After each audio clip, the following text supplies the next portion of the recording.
Sesaat lagi Anda akan menyaksikan Inspirasi Pagi yang dipersembahkan oleh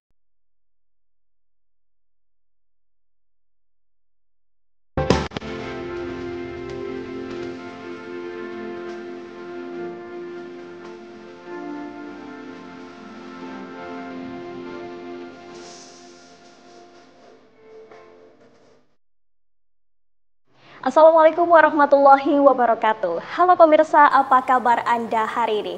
Senang sekali saya Sekar Wanda kembali hadir untuk menemani Anda di program Inspirasi Pagi. Dan tentunya hari ini ada sejumlah pembahasan menarik yang akan kita bahas hari ini. Di mana hari ini kita akan membahas mengenai pembangunan Kota Bekasi ke depan. Mulai dari RPJMD, kemudian sarana dan prasarana pendidikan dan kesehatan, kemudian penanganan infrastruktur dan banjir hingga peningkatan pendapatan asli daerah. Dan pemirsa, tentu saya di sini tidak sendiri. Sudah bersama saya di sini narasumber terbaik kita, narasumber hebat kita, yakni Bapak Dr. Sardi Effendi. Dan ini merupakan Ketua DPRD dari Kota Bekasi. Apa kabar Pak? Baik, alhamdulillah. Alhamdulillah. Pak, sesuai dengan tema besar kita hari ini mengenai pembangunan Kota Bekasi ke depannya. Lantas apa sebenarnya visi dari Kota Bekasi ini, Pak? Ya, visi Kota Bekasi hari ini sebetulnya inilah bagian dari janji kampanye wali kota dan wakil wali kota terpilih. Visinya yaitu nyaman kotanya, sejahtera warganya. Sehingga visi ini harus diwujudkan di Kota Bekasi, tentunya dengan peraturan yang ada harus masuk menjadi Perda RPJMD, ya Perda Rencana Pembangunan Jangka Menengah Daerah. Ya, sehingga kalau sudah masuk di RPJMD, pengejawantahan visi wali kota terpilih ingin mewujudkan Kota Bekasi ini nyaman kotanya, sejahtera warganya ini akan terlihat. Karena ada misi di situ, ada program di situ. Sehingga hari ini Pansus yang ditugaskan untuk membahas Perda RPJMD ini sedang bertugas.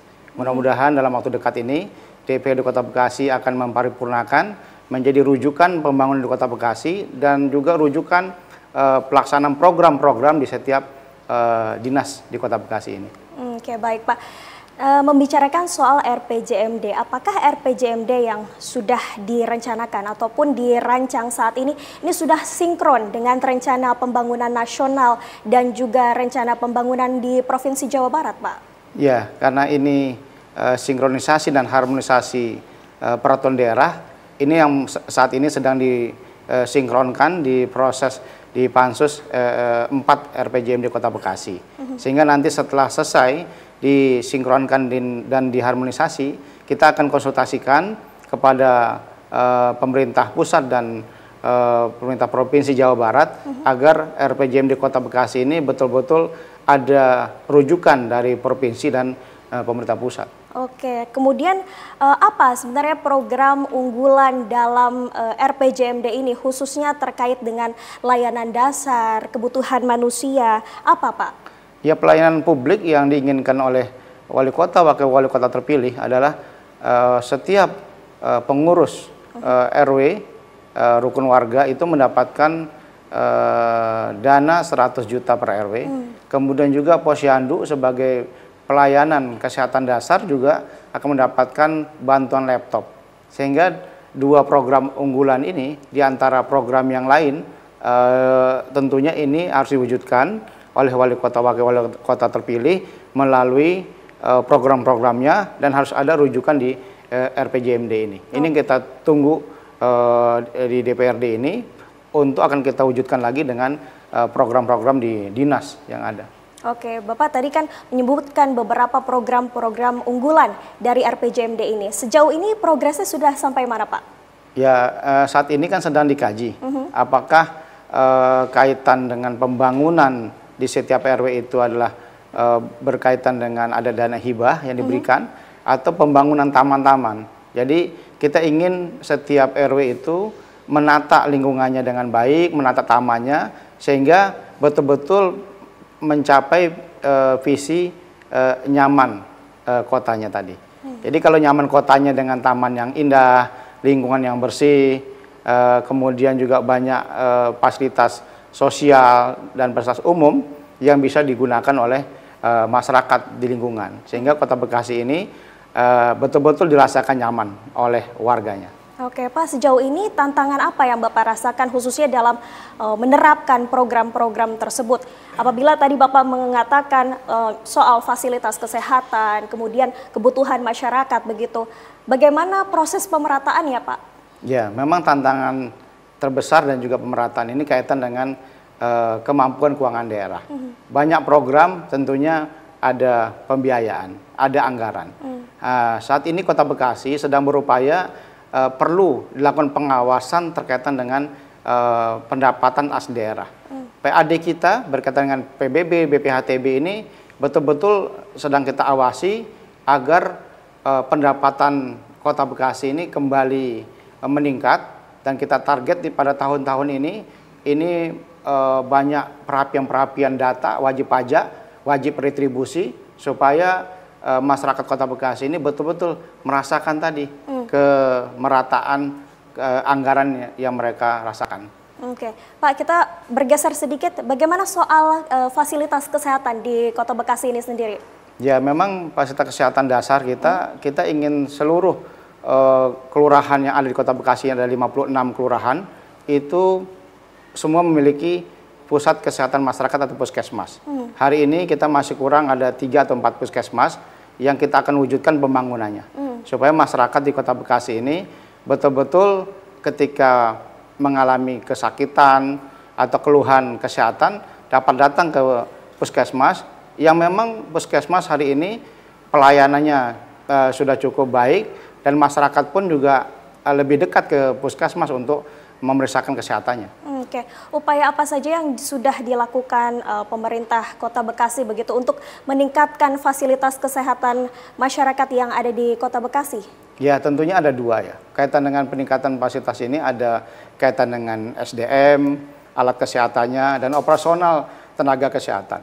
3 hal ini sebenarnya kita dorong ya kepada pemerintah daerah agar punya rencana strategis berkaitan dengan penguatan berkaitan dengan SDM, operasional, dan tenaga medis di setiap puskesmas maupun rumah sakit tipe D.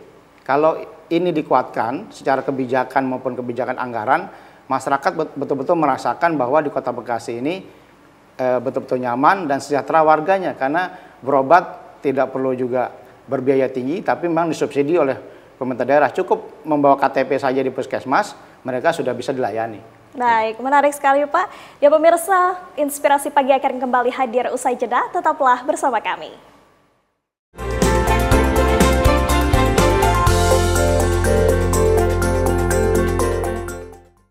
Pimpinan DPRD Kota Bekasi terdiri atas Ketua DPRD, Dr. Sardi Effendi SPDMM dari fraksi PKS, Wakil Ketua 1 DPRD, Nuryadi Darmawan RSS IPMH dari fraksi PDI Perjuangan, Wakil Ketua 2 DPRD, Faisal SE dari fraksi Golkar Solidaritas, Wakil Ketua 3 DPRD, Puspayani SPD dari fraksi Gerindra Demokrat.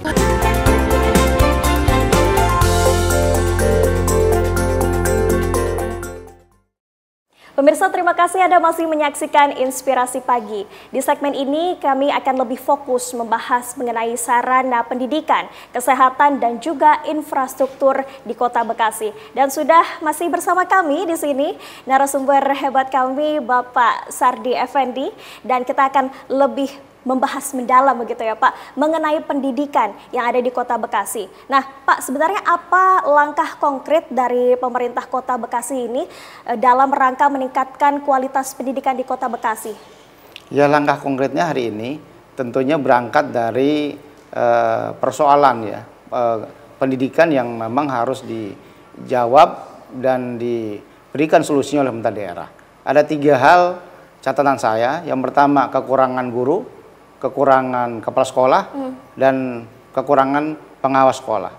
Nah, di samping juga perlu ada perbaikan sarana-prasarana pendidikan seperti meja bangku yang memang masih banyak di sekolah dasar, sekolah menengah itu rusak berat, sedang ya, sehingga ini menjadi hal yang masuk dalam rencana-rencana kerja Dinas Pendidikan, tentunya koordinasi berkaitan dengan pemerintah daerah secara umum.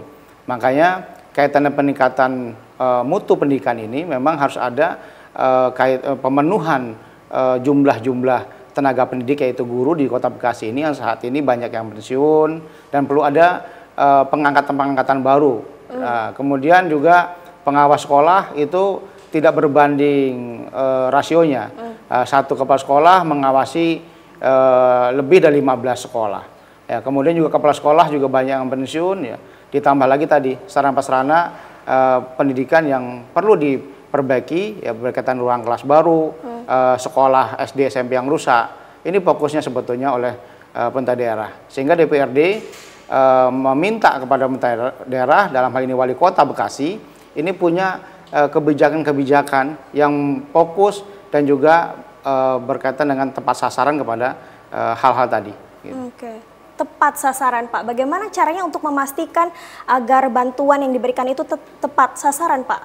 Ya, supaya tepat sasaran, ini data yang dimiliki oleh Dinas Pendidikan ini perlu ada akurat ya, akurasi data.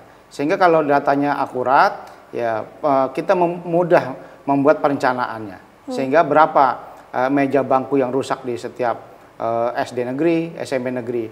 Ini perlu dilaporkan oleh kepala sekolah ke Dinas Pendidikan supaya Dinas Pendidikan pemerintah daerah ini punya cara menganggarkan berapa tahun agar ini semua tuntas. Bahkan Pak Wali Kota pun sudah berdiskusi dengan DPRD kalau ingin menuntaskan sarana pendidikan ini, ayo setahun ini kita akan fokus memperbaiki anggaran-anggaran yang memang berkaitan dengan sarana pendidikan. Pak, dalam rangka mengatasi kekurangan guru di pemerintah Kota Bekasi sendiri, apa langkah yang dilakukan Pak? Ya, alhamdulillah hari ini kita sudah lihat bekerja sama ada 3 perguruan tinggi yang dilakukan oleh kerjasama oleh pemerintah daerah. Nah, kerjasama ini tentunya hal yang positif, hal yang baik ya, agar kekurangan guru ini dapat diatasi dan menjelang tahun ajaran baru itu semua sekolah tidak ada yang kekurangan guru. Nah, ini sudah terpenuhi dengan kerjasama kalau tidak salah sudah 3 perguruan tinggi di Kota Bekasi ini yang bekerjasama dengan pemerintah daerah. Oke Pak, apakah guru-guru ini yang nantinya akan disalurkan ke sekolah-sekolah yang memiliki kekurangan guru, apakah mereka sudah terakreditasi dan apakah ada pelatihan khusus sendiri Pak? Ya, tentunya itu langkah yang disiapkan ya. Jadi sebelum dimagangkan hasil kerjasama itu, beberapa universitas termasuk Universitas Negeri Jakarta ini sudah harus melakukan pelatihan-pelatihan terhadap guru yang akan dimagangkan ya, di sekolah-sekolah di Kota Bekasi. Nanti Dinas Pendidikan pun juga akan mengumpulkan perguruan tinggi yang lain bersama agar dipersiapkan ketika nanti beliau sudah tugas mengajar, mendidik di sekolah, itu betul-betul sudah dapat terlaksana. Jadi tidak ada lagi kesulitan teknis dalam hal mengajar, mendidik ya. Ini yang kita harapkan supaya dengan pelatihan kemudian juga kesiapan guru ini mengajar ini sudah siap. Oke, kemudian bagaimana soal tunjangan Pak? Tunjangan untuk para guru-guru ini. Mengingat isu di Indonesia ini banyak sekali guru-guru honorer yang mengeluhkan gaji yang kecil. Kalau dari pemerintah Kota Bekasi sendiri seperti apa Pak? Ya, hari ini sesuai peraturan yang ada, memang tidak ada tunjangan kaitan dengan honorer ya. Beda dengan status dengan P3K yang akan diangkat ya. Tapi bagaimanapun guru honorer ini perlu dicari solusinya. Nah, selama ini menjadi solusi untuk tadi pembangunan Kota Bekasi dan juga menjaga mutu ya, kualitas mutu pendidikan, ini tentunya guru-guru yang honorer ini perlu diperjuangkan nasibnya. Saya sebagai DPRD setuju saja selama itu ada aturan, kita akan berikan kebijakan anggaran untuk mereka untuk diberikan tunjangan honorer atau memang buat honorarium mereka. Gitu. Oke, baik Pak. Nah, kemudian kita membahas soal kesehatan nih di Kota Bekasi. Yang masih menjadi masalah sampai sekarang ini kan stunting, kekurangan gizi. Di Kota Bekasi sendiri seperti apa Pak masyarakatnya? Kalau stunting di Kota Bekasi ini secara data tidak signifikan, sudah bagus. Artinya gizi buruk tidak ada. Namun berkaitan dengan sanitasi, lingkungan hidup sehat, ini yang harus dilakukan penguatan, dilakukan sosialisasi, promosi, ya, sehingga preventif kita ketika ada stunting ini lebih mudah. Makanya penguatan peranan Posyandu, ya, sehingga Posyandu pun menjadi garda terdepan untuk melakukan pencegahan stunting, karena mereka yang tahu dari proses menimbang bayi, mana bayi yang memang beratnya tidak sesuai standar ukuran. Ini mereka yang mengetahui di lapangan, sehingga pemerintah daerah, ya, dinas kesehatan ini saya minta juga punya data tentang ini, ya, sehingga stunting yang menjadi kampanye kita pada hari ini di Kota Bekasi memang tidak signifikan, tidak ada, yang memang membuat kita cukup bahagia, karena Kota Bekasi ini kalau ada gizi buruk ini tentu menjadi persoalan, berarti ada masyarakat yang belum sejahtera, sehingga tidak sesuai dengan visi wali kota hari ini, ya, sejahtera warganya gitu. Oke, baik Pak. Nah, setelah ini kita akan membahas lebih lanjut mengenai perkembangan Kota Bekasi. Namun pemirsa, usai jeda kita akan kembali hadir, tetaplah di Inspirasi Pagi.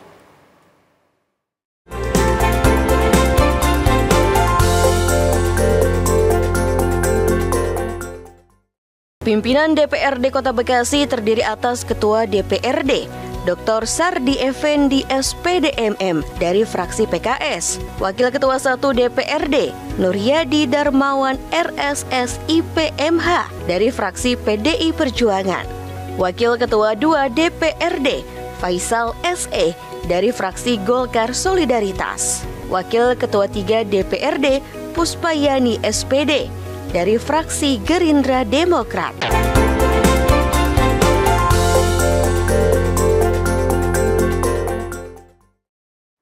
Pemirsa, di segmen ini kami akan mengajak Anda untuk membahas mengenai pendapatan asli daerah Kota Bekasi dan juga inovasi pembiayaan pembangunan. Nah, langsung saja kita tanyakan, Pak, saya mau bertanya nih, apa saja sumber utama PAD dari Kota Bekasi ini, Pak? Ya, sumber utama pendapatan asli daerah Kota Bekasi ini tentunya dari pajak. Nah, pajak yang terbesar itu pajak PBB, kemudian pajak restoran, pajak parkir. Jadi makin banyak masyarakat membayarkan pajak PBB-nya, pajak bumi dan bangunannya, tentunya ini menambah pendapatan asli daerah Kota Bekasi. Ini hampir setiap tahun itu lebih dari 400 miliar. Nah, kemudian juga ada pajak restoran, pajak parkir. Nah, berapa pajak yang memang menjadi pajak unggulan ya secara pendapatan, ini kita rapikan saat ini berkaitan dengan datanya, data wajib pajak, data PBB-nya, data BPHTB-nya, ini yang harus kita kuatkan terus-menerus ya, agar Badan Pendapatan Daerah Bapenda ini tercapai kinerjanya dari tahun ke tahun. Kalau tidak tercapai, tentunya ini akan menghambat ya program yang sudah ditetapkan tadi bersama wali kota. Tidak mungkin program RPJMD 5 tahun tadi dapat terlaksana apabila pendapatan atau anggaran tidak ada. Gitu. Tapi kalau kita ngomongin soal pajak, seringkali masyarakat mengeluhkan karena merasa terbebani begitu kan, Pak. Kemudian kalau dari pemerintah Kota Bekasi sendiri, strategi yang dilakukan apa dalam rangka untuk meringankan beban masyarakat gitu dalam rangka membayar pajak ini? Ya, kemarin sudah banyak beberapa kebijakan ya kaitan dengan diskon pajak, ya, diskon retribusi, agar kalau masyarakat diberikan diskon, mereka kan senang. Ya, diberikan potongan ya, sehingga kalau masyarakat diberikan kemudahan membayar dan juga diberikan diskon, tentunya banyak juga masyarakat yang penuh kesadaran membayar pajak. Karena kita inginkan masyarakat sadar membayar pajak, kemudian untuk kembali kepada pembangunan di lingkungannya. Ya, kalau masyarakat tidak sadar membayar pajak, pajak tidak tercapai targetnya, sehingga pembangunan yang memerlukan pembiayaan ini tentunya kesulitan bagi pemerintah daerah untuk membangun Kota Bekasi ini. Oke, kemudian bagaimana potensi kerjasama dengan sektor swasta seperti CSR dalam membiayai pembangunan, Pak? Ya, alhamdulillah hari ini banyak juga dari berkaitan dengan BUMD ya, dan pihak swasta memberikan CSR ini ke Kota Bekasi. Bahkan taman yang memang sudah terwujud di Stadion Candrabaga pun itu bagian dari kontribusi pihak swasta. Dan hari ini pun dirasakan oleh masyarakat bahwa Kota Bekasi hari ini dibangun tidak hanya mengandalkan uang APBD, tapi juga uang dari swasta pun. Sehingga masyarakat dapat juga kita minta berpartisipasi berkaitan dengan pembangunan di Kota Bekasi ini. Oke, tadi kita sudah membahas soal PAD, soal kesehatan, soal pendidikan di Kota Bekasi. Nah, ada satu masalah yang sampai saat ini masih menjadi perbincangan di masyarakat mengenai banjir, Pak. Sejauh ini penanganan dari pemerintah Kota Bekasi seperti apa? Ya, banjir hari ini sudah ditangani, ada normalisasi kali dan sudah mulai dikeruk ya oleh Beko, dan itu juga bantuan dari Provinsi Jawa Barat. Dan sekarang ini pun sudah bertahap hampir 12 kecamatan yang punya titik-titik potensi banjir ini sudah dinormalisasi kalinya. Kemudian dilakukan penerapan yang akan datang, kemudian juga penataan taman-taman di pinggir kali atau sungai di Kota Bekasi ini. Kemudian juga adanya penataan tata ruang wilayah. Ini sudah ada arahan dari Pak Gubernur Jawa Barat, Pak Dedi, supaya adanya revisi rencana tata ruang, rencana tata wilayah, baik itu provinsi maupun Kota Bekasi, sehingga kita kembalikan fungsi ruang terbuka hijau untuk penyerapan air. Jadi tidak lagi tempat-tempat penyerapan air itu dibangun sehingga air tidak terserap ke bumi, ke tanah, tapi mencari ya tempat-tempat yang tadi yang sudah dibangun itu yang mengalami banjir selama ini. Oke, tadi Bapak bilang sudah dilakukan pengerukan, pembangunan taman-taman. Bisa dijelaskan itu titik-titik wilayahnya di mana saja, Pak? Ya, taman sudah dilakukan beberapa kecamatan ya, baik itu ada namanya Bekasi Utara, Medan Satria, dan juga memfungsikan situ-situ atau danau di Kota Bekasi, sehingga itu tempat wisata, rekreasi bagi masyarakat. Ini patut kita dorong dan kita dukung program wali kota supaya masyarakat dapat terwujud tadi, nyaman kotanya, sejahtera warganya. Oke, pembangunan taman-taman ini dari mana Pak biayanya? Pembangunan itu ada sebagian dari APBD yang disiapkan, nanti kan ada BKM juga, BKM setiap kelurahan itu mendapatkan anggaran 420 juta lebih, ya, sehingga mereka dapat juga berpartisipasi secara swadaya membangun taman-taman dan juga memperbaiki lingkungan-lingkungan yang memang harus diperindah gitu, diperbaiki sehingga masyarakat merasakan kenyamanan di tempat tinggal mereka di setiap kelurahan. Oke, baik Pak. Pesan yang ingin disampaikan untuk masyarakat Kota Bekasi apa Pak? Silakan. Ya, pesannya seperti iklan yang dulu. Ya, bayarlah pajak untuk pembangunan Anda. Itu saja. Untuk Kota Bekasi yang nyaman, kotanya sejahtera warganya. Harapannya Pak? Ke depan, doanya ke depan untuk Kota Bekasi. Ya, kita doakan Kota Bekasi ini semakin maju, semakin berkembang, dan nyaman untuk beraktivitas dan kegiatan ekonomi di Kota Bekasi ini. Mari berinvestasi di Kota Bekasi. Baik Pak, terima kasih Pak Sardi Effendi sudah berbagi cerita bersama kami, dan tentunya saya berharap Kota Bekasi menjadi kota yang lebih maju dan lebih baik ke depannya. Pemirsa, demikian program Inspirasi Pagi bersama saya Sekar Wanda. Terima kasih dan sampai jumpa.